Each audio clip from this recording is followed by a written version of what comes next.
Ең бірінші жайсап атқан адамның қасында ақылды адамдар көп болады. Ең біріншісі. Ассаламу алейкум әзиз отандастар. Бүгін бізде Береке стройдеканың екінші филиалында мейманда таңқылы сантех блогер һәмде Фархат Хажилинский лақабымен танылған Фархат аға сантехнигіміз бүгін бізде қонақта. Фархат аға қош келдіңіз. Арман, жұмысымен шаршамай. Болып жатыр ма жұмыстар? Өткен сапар советімізден кейін жүда көп сұраулар болды, халыққа ұнады. Құдай қаласа бүгін сізден бір максимально пайдаланып қалып, бір айрым қызық сұрақтарға бір жауап беріп өтсеңіз, Құдай қаласа өзіңіз. Фархат аға менің ең бір главный бір халыққа жеке керетін сұрағым бар да, түсіндіріп беретін сұрағыңыз. Мен енді сіз ұстасыз, мен саудагермен, аз-маз опытым бар, енді сізден жүдайын жылдық опытларыңыз бар, 15-20 жылдық опытыңыз бар. Мәселен, бір инсан жақсы ниетпенен жай салады. Тікейтеді, мощный қылып, ремонтларын, евро-ремонт қылып, мощный четкий қылып істейді, мәселен да. Бірақ ата-бабадан келген кезде сол баяғы ата-бабамыздың ізінен кетеді. Сол базарға барып, темір-тесек профильдерді алып, үйірлік алпыс тұрбаларды алып, сақ кетіп құрады.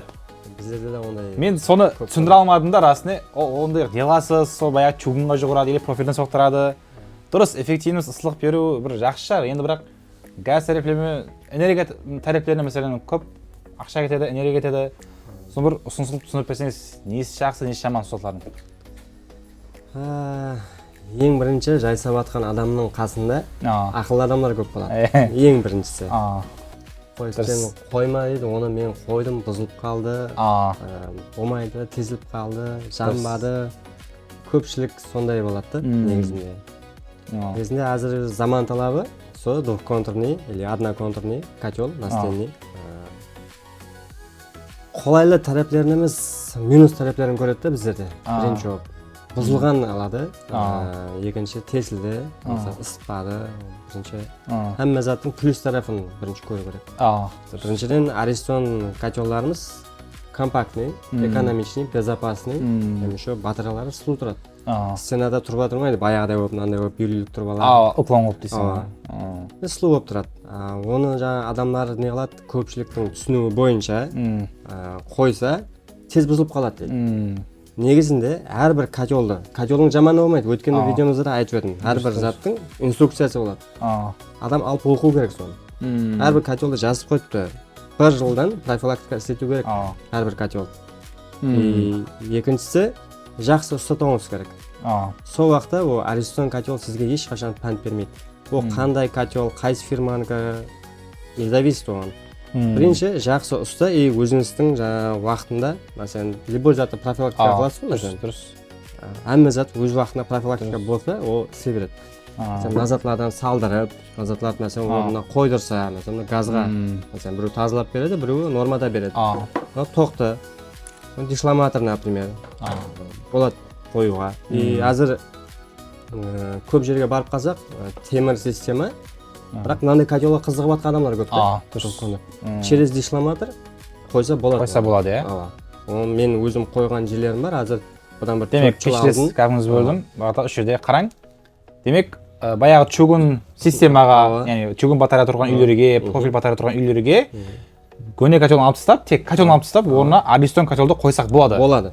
Тек қана мына затты қойымыз керек, сол кезде қойсақ болады. Бұл міндет не рөл атқарады бұл Фархат аға? Бұл мәселен енді темір тұрба, мың айтқанмен ішінде зәң-пәң, анау мусорлар болады. Шлак мусорлар, шлаклар. Соны тазалап беріп, мына таза су құйып котелға айдап беріп тұрады. Сол жағы жақсы бұзады. 3 жыл, 4 жыл алдын қойып берген үйлеріміз бар. Қазіргі күнге дейін четко істеп тапты. Мусор деген темірде емес, пластикте де болады. Пластикпен тартылса да ұстатып қойылған жақсы.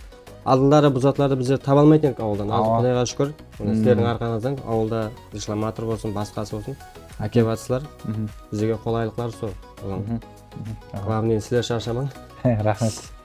Енді Фархат аға парқы темір чугун системадан әзірге осындай панельный қабырғалар, таза пластмасс тұрбалы системадан парқы не затта?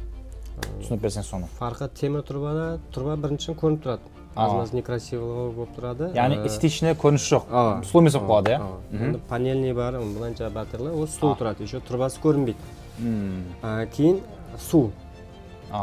Мәселен, темір батареялар где-то бір орташа үйде алатын болсақ, 200-250 литр атрафында су кетеді. Мыналарда болса, где-то 4 есеге қысқарады. литрмен 200 литрмен істеп тұрған система, мынандай система қылатын болсақ 50 литр, например. Әжеуір аз екен, әжеуір аз болады. Енді адам былайым ойлап көру, мәселен шайникпен суды газға қойсаң тез қайнай ма, шелекпен тез қайнай ма. Сояқларынан есеп қалсақ, екеуі де қайнаталады, но бірақ уақыт көп болады. Оған газ көп кетеді. Демек, самотек система ол бәрібір трубадан құрған кезде уклон қылып 50 труба керек болады, самотекта. Себебі мысалы чугун қабырғаларының өзі естуім бір қабырғасы дейді 1,5 литр. 1,5 литрге шу дұрыс екен, Мен азыр мысалы біздердің мына қабырғаларымыз 4-5 литр су алады екен да. Демек, азғантай су болса аз газ жейді, көп су болса көп су жейді.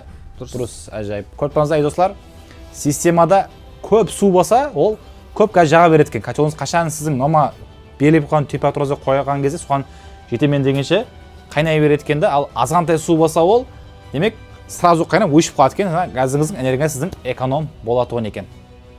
Дұрыс па? Дұрыс. Болды, әжайып жауап болды. Так, ескерту өтуім керек, достар. Қазір әркім айтуы мүмкін, бұл затлар қымбат қой, біз соның үшін ақша жоқ болғаннан кейін осындай система құрдырамыз, жаңағы темірден құрдырамыз, әсілен котелдар қымбат.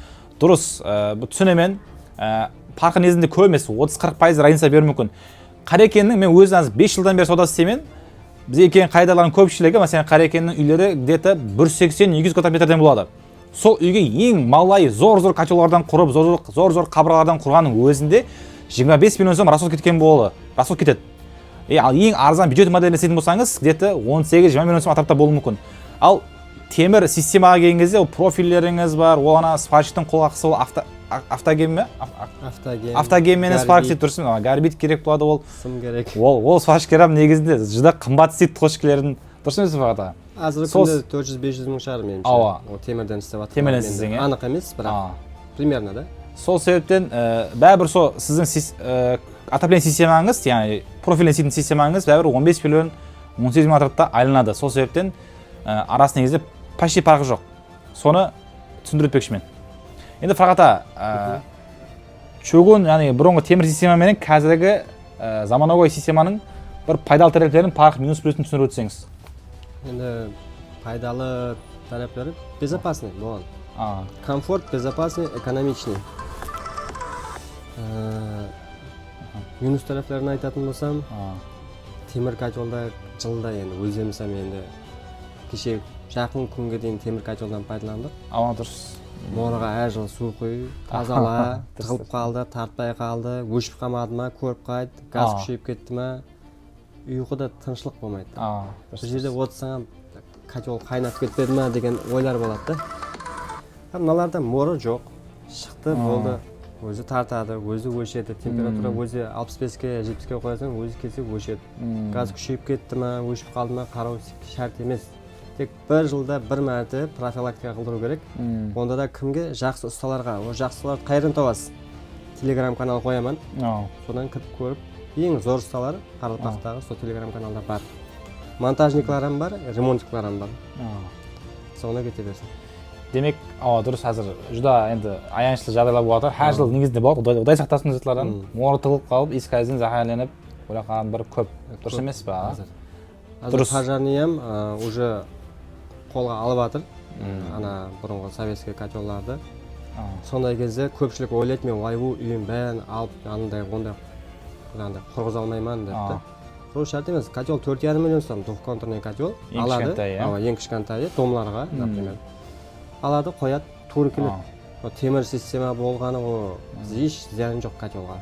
Демек, көне котелді алып тастап, мынаны қойса болады да, болады. Оның үшін темірден уже не қылдайды, кешетін уақытынан келді уже. Себеп азыр енді бір жақсы темір котелді қойдым деп, енді уф деп отырсаң, уже қарасаң қоңсың басқашасынан бекілеу. Атларын азынасы ұмытып қалдым, бір зат деген, бізде өзімізден үйде 3-4 мәрте алмастырып көрдік, ақыры өзім сондай котел двухконтурный қойдым. Соның үшін ең тынышы двухконтурный бір мәрте қойдыру керек, жылына бір мәрте қарату керек, болды. Әзір осы өзімнің елімізде көп сварщик көйіп кеттім, Инстаграм көп барапан, дұрыс мощный котелдар соғады, самодельный котелдан. Медный дейді, нержавейка 3-4 соққан балаларым бар, жігітлер. Бақаларым енді қарасам, бірақ расында маған уже бақалар шамаласып қалған. Әйтеуір бір модельдері осымен тең болады да. әйтеуір бәрібір осы каталог жеп тұрса емес па? Конечно, бұлар енді заводской зат бәрі. Заводской үкімет тарапынан ГОСТан өткен зат болғаннан кейін безопасность күшті. Кеше жақында менен бір жерге бардық, ана нержавейкадан істеткен котел. Көрсең, енді котел қарап тұра бердім да. Сол дәрежеде компактный слой қылып соққан. Экономичный деп жатыр, но бірақ экономичный дұрыс, бірақ опасный да. Себебі азыр көріп тұрсыз, азыр күнде газ өшеді, жанады, тоқ өшеді, жанады. Mesela көп жерде аз самоток система қылып атып та, бірақ бәрібір сонда да енді өшіп қалса опасный да. Ол қыздыру қиын болады ғой жеткенін, иә? Соның үшін маслихатым жақсы ұста тауып, жақсы котел қойдырдым. Ләжі барынша тоқ контейнер заманауи котел қойған жақсы. Ләжі барынша домларға, әсіресе азыр көп домлар, таза домлар, бұрын көне домлар, көбісінде баяғы котеллар. Орысы көбісінің шіріп кеткен. Соларды алып тастап, орнына 4,5 миллион атрафында тоқ контейнер котел береді. Қойдырып алса, ұйқысы тыныш болады, безопасный. Ең ғалым безопасный дейсіз ғой, иә? Ажайып. Енді Фарғата, өзім байқағаным, көпшілік сіз менің алатын котелларыңыздың бұл түрі ең ходовой дегенде Кёндон Навен. Корейский котел постоянно алып құрасыз. Не себептен сол Кёндон Навен сіз сайлағансыз? Бір түсініп берсеңіз. Мен үшін қатты ақылы котелы. Сондай ма? Сол Навен. Көп жері нержавейка. Енді одан басқа котеллар бар, бірақ личный әркімнің өзінің несі болады ғой. Клиентіңіздің қалтасы көтерсе, соған жараса котел алып бересіз, дұрыс емес па? Навенді предлагать етемін. Ұсыныс қыласыз, иә? Фарғата, рахмет бізге уақытыңызды бөлген үшін. Жүдә бір жақсы совет болды. Құдай қаласа халқымызға пайдасы тиетін бір жақсы совет болды деп ойлаймын. Ажағамыз блог жүргізеді. Құдай қаласа Climate Pro сервис деген аккаунт жүргізеді. Құдай қаласа ссылкасын қалдырып кетеміз. Ішіне кіріп, беймейлі жұмыстарын көрсеңіз болады. Мен телефоныммен қалдырып кетеміз. Беймейлі Фарғат ағамыздың қызметтері керек болса, өзіне шығып, сөйлесіп, келісіп, істете берсеңіз болады. Әтібарым үшін рахмет, сау, саламат болың. Берекет строй, халқымыз таңлауы.